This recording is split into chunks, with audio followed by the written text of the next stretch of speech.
कक्षा 7वीं विषय गणित प्रश्न संग्रह 6।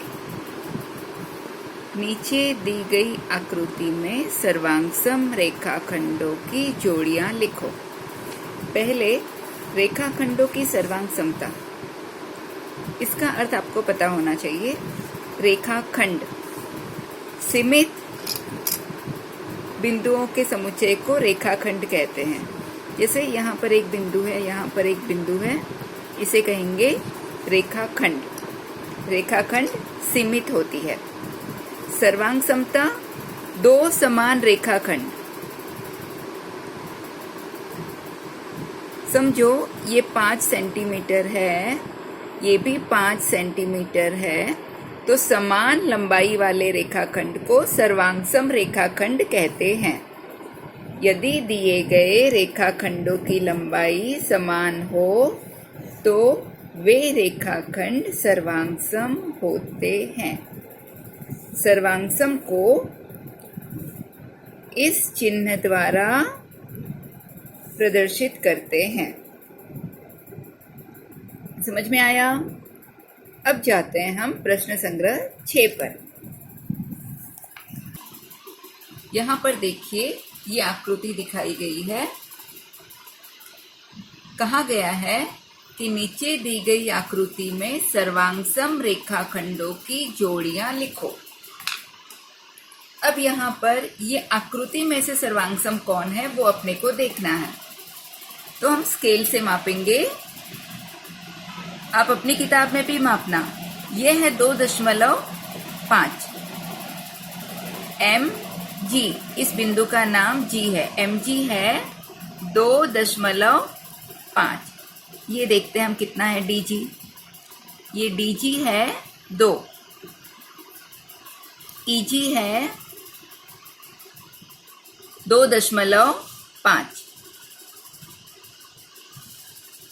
तो जोड़ियां बनाओ। तो ये एक जोड़ी हो गई।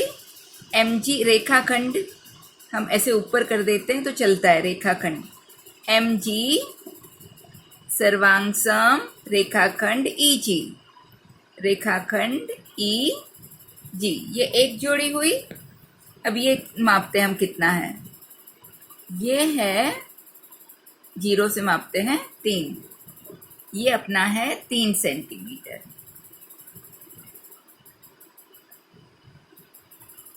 ये है 2.5।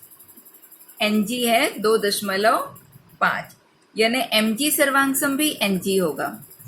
ये दूसरी जोड़ी हुई। mg सर्वांगसम Ng।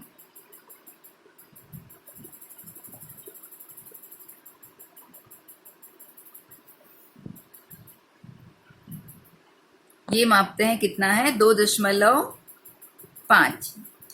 gr भी है 2.5, यानी हम mg सर्वांगसम gr भी लिख सकते हैं। mg सर्वांगसम रेखाखंड gr, क्योंकि ये भी 2.5 है, ये भी 2.5 है। अब ये है 3, तो gb रेखाखंड gb सर्वांगसम रेखाखंड gc। ये समझ में आया? वापस हमें कौन से रेखाखंड समान हैं तो वे सर्वांगसम रेखाखंड होंगे। हमने दूरियां मापी। ये 2.5 है, ये भी 2.5 है, तो mg सर्वांगसम ng आप लिख सकते हो। ये और gr भी सर्वांगसम है। mg सर्वांगसम gr, ये दूसरी जोड़ी हुई।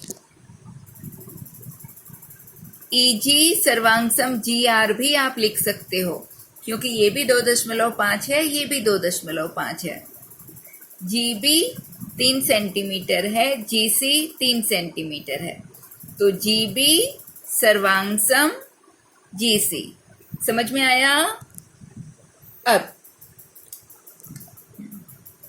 आगे नीचे दी गई रेखा पर संलग्न बिंदुओं के बीच का अंतर समान है। संलग्न बिंदुओं के बीच का अंतर समान है। इस आधार पर रिक्त स्थानों की पूर्ति करो। ये रेखा है, यहाँ पर बिंदु दिए गए हैं, इनको इकाई बोला जाता है। हाँ, रेख ए बी सर्वांग रेख डैश। ए बी देखिए, ए से लेकर बी तक, इन दोनों के बीच की दूरी समझो एक इकाई। तो कौन सी रेखा हम रेखाखंड बी सी लिख सकते हैं? आपने अगर ए डब्ल्यू लिखा तो भी करेक्ट है। तो यहाँ पर रेख बी सी, बी वाई, यहाँ पर बी वाई है, बी वाई, बी वाई के बीच की दूरी पहले देखो, 1 2 3 4। तो यहाँ पे भी 4 सेंटीमीटर होना चाहिए। तो आप 1 2 3 ये तो नहीं लिखोगे। बी वाई सर्वांग यहाँ से आप ले सकते हो,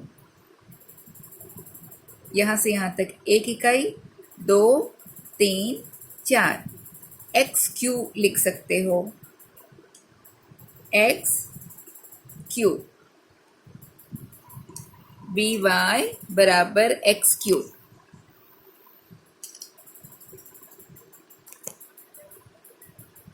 एक्स सी भी लिख सकते हो।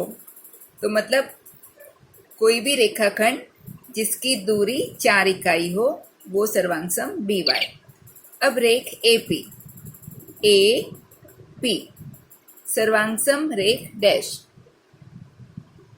ए और पी के बीच में दूरी कितनी है? 1 2 3 4 5, 5 होना चाहिए।